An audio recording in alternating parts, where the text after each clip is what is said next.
en nous, le Seigneur n'habitera pas en nous, alléluia. Mais il a chassé les ténèbres et il a mis sa lumière. Et il nous a purifiés, alléluia. Donc c'est pas nous qui nous purifions, hein, c'est pas nous qui va nous sanctifier de nous-mêmes, sinon on n'aurait pas besoin du Christ. Mais le Seigneur, il dit, c'est moi qui vous sanctifie. Alléluia. Et c'est moi qui vous donne ma lumière. Par ta lumière, Seigneur, on voit ta lumière. Par ta lumière, nous voyons la lumière. Et il s'enveloppe de lumière comme d'un manteau. Alléluia. Psaume 104, verset 2. Et quand il s'enveloppe de lumière comme d'un manteau, la parole de Dieu, elle dit que ceux qui étaient vers Jésus, ils disaient si je pouvais toucher son manteau, c'est-à-dire cette lumière, cet enseignement. Et c'est là que tu vis, alléluia. Proverbe 6, 23. Que le Seigneur vous bénisse, que le Seigneur vous garde, alléluia.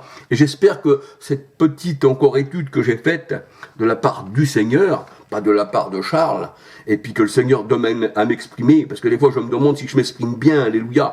Je pense un peu, comme Moïse, il disait, je ne me prends pas pour Moïse, non, chacun sa personnalité. Mais Moïse disait, je n'ai pas la bouche facile, Seigneur. Mais qui a donné la bouche, qui a donné la vue, qui enlève la vue, qui donne l'oreille, qui fait entendre et qui ne fait pas entendre, si c'est moi l'Éternel. C'est pas un démon, c'est le Seigneur. Hein. Exode 4, 11, alléluia.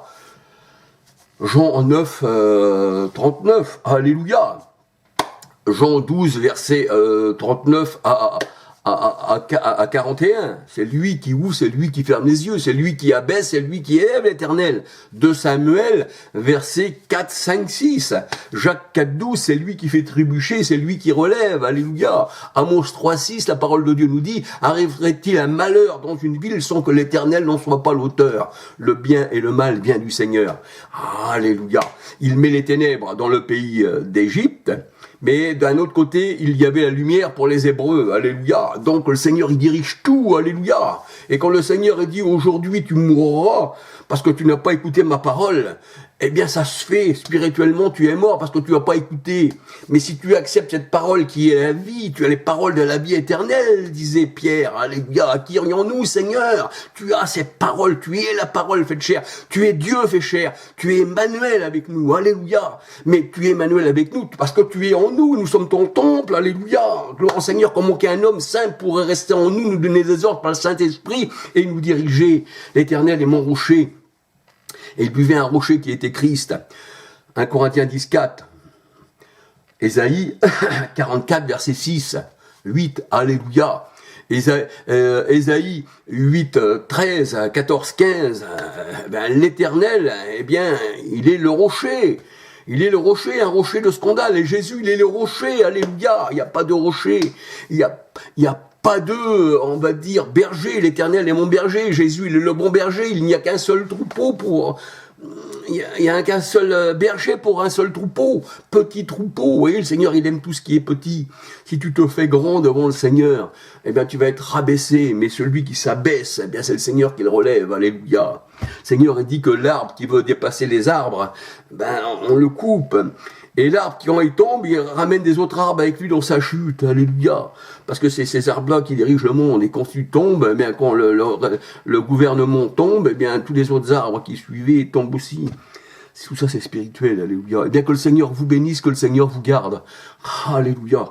Soyez bénis du Seigneur, vous qui écoutez la parole de Dieu et qui la comprenez et qui la gardez dans votre cœur. Nul ne vous ravira de ma main, dit le Seigneur éternel. Alléluia. Qu'il est bon, notre Dieu. Combien vous avez goûté que le Seigneur est bon. Or, le Seigneur, c'est l'Esprit. Il n'y a pas trois esprits. 2 Corinthiens 3, 17.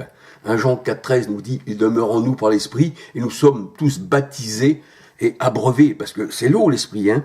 Jean 7, verset 39 à 40, c'est l'eau, l'Esprit c'est l'eau. Jérémie de 13 nous dit que l'Éternel est ma source, il est la source. Et alléluia. Donc on voit ça, 1 Corinthiens 12, 13 nous dit que nous sommes tous baptisés et abreuvés d'un seul esprit. J'ai soif du Dieu vivant. Alléluia.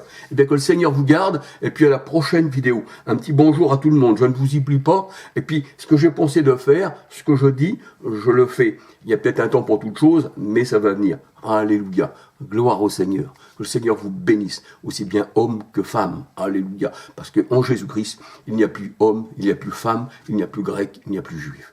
Et quand les disciples étaient, on va dire, martyrisés, Eh bien, c'était tout le monde. Hein. On dit que Paul, il venait pour prendre toute l'assemblée du Seigneur, hommes, femmes, enfants, pour massacrer tout le monde. Hein. Donc Paul était parmi ces pharisiens, il avait des lettres hein, pour martyriser l'Église. Et l'Église, c'est les membres, alléluia. Donc, et chacun a sa place, alléluia. Mais la main ne peut pas dire au pied, je n'ai pas besoin de toi, comme l'oreille, c'est le corps, et Christ est la tête, c'est lui qui dirige, alléluia. Gloire au Seigneur. Eh bien, soyez bénis, et à la prochaine vidéo. N'allez pas dans ces religions qui fait partie de Canaan, qui fait partie de la chair.